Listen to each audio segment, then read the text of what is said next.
adequately. Some people have had little trouble hearing everything said, especially from the floor. I think a little bit of explanation for our delegates is in order, and this will certainly take more than 2 minutes. The challenge that we have faced with some of the items that have come up is that there has been a tremendous amount of misinformation circulated.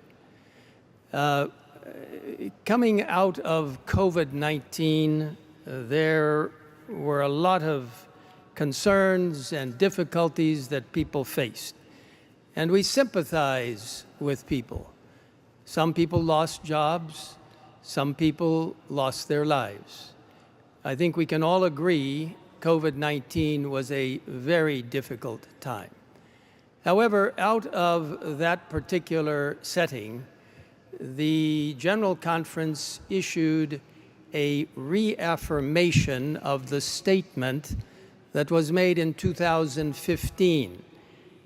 The 2015 statement had nothing to do with COVID because we didn't know COVID existed. The statement and the way the amendment to the motion has been phrased would somehow indicate, and this is a highly misinformed view, I have to tell you, it in some way insinuates that the General Conference has now put science above or equal to the Bible and the spirit of prophecy. I have to tell you that is unequivocally false. We have never done that. In fact, let me read to you the actual portion. It's a very short statement in 2015, but I'll read a portion so that you will understand. The Seventh-day Adventist Church places strong emphasis on health and well-being.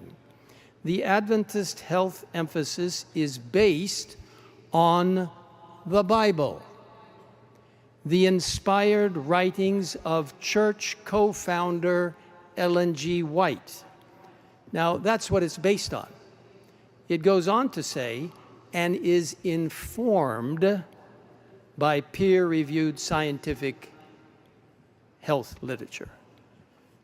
In no way does the Seventh-day Adventist Church put scientific information, peer-reviewed scientific information, above the Bible or the spirit of prophecy or even equal to those. Absolutely not. The case in point about how peer-reviewed scientific literature informs us. Let's use the example recently, or in the last few decades, scientific information has indicated to us that a little bit of alcohol or wine would be good for your heart. Seventh-day Adventists have unequivocally disagreed with that because it does not connect properly with the Bible or the spirit of prophecy. Just recently, scientific literature has now come out saying no alcohol is good for you.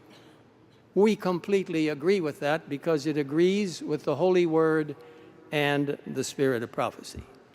Now, in that statement in 2015, certainly 3 times, if not 4 times implied, was that this was your choice.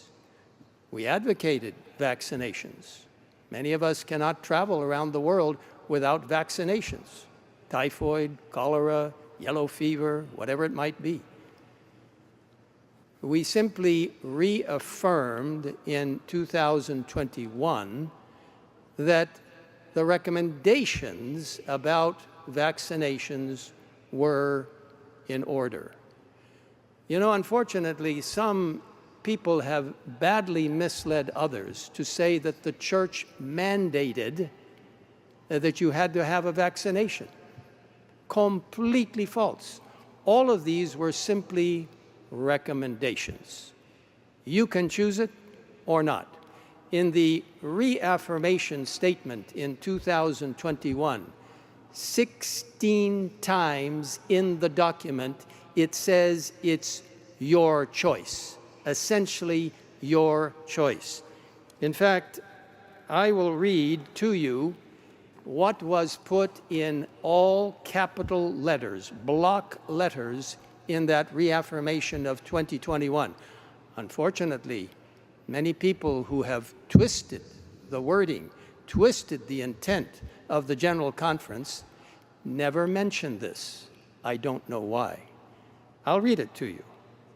Capital letters, all capital letters. The decision to be immunized or not is the choice of each individual and should be taken in consultation with one's health care provider. Personal research on the subject is important.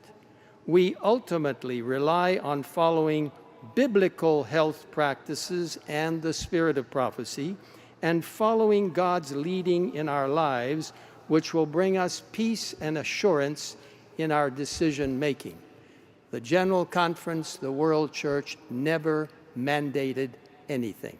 Even at the General Conference headquarters, we asked our employees, either you take the vaccination or you get tested on a weekly basis and show the results to our health officials. In terms of a statement that the General Conference makes, or different organizations, I have a long list of statements that have been made over many years by General Conference Executive Committee, by the Administrative Committee, by Spring Meeting, which is the Executive Committee, or Annual Council, which is the Executive Committee, as well as the Administrative Committee. The Executive Committee, as was pointed out by one of our delegates, and thank you for that, is the organization, the entity that cares for the church between General Conference sessions. The Executive Committee is the one that authorizes the Administrative Committee to do its work. Some people have said Administrative Committee has no right to make any statements. And yet, many statements have been made on a variety of subjects, not as mandates necessarily, not as the rule, but simply as an indication of our reaction to particular statements, particular topics. So the information that has been shared by some people has been erroneous. It has not been accurate. We attempted to try to answer some of those questions back in 2021, 2022. In fact, question and answers were provided, etc., for people. Unfortunately, people like to twist and misuse anything you say. In fact, it might even happen with what I'm saying now. So we stopped trying to explain. We instead focused on the mission of the church, on evangelism, on gaining everyone towards a particular goal that would enhance our magnificent message, and not engage in debate with those, and I have to tell you, in my opinion, it is a very small minority of the church. In fact, for some of you here today, what is being presented may be news to you because you haven't even thought about it. My brothers and sisters, I would urge us not to be involved in conspiracy approaches, even to the point, it's almost unbelievable, that somehow the General Conference and the World Church is receiving instructions and is under the thumb or the direction of the United Nations. That, to me, is complete fallacy. We have no instructions from the United Nations. We have no directives. We have nothing. We are not in contact with the United Nations, except we have a representative that works with other non-government organizations to help in humanitarian areas, to help in health challenges, to help in religious liberty aspects.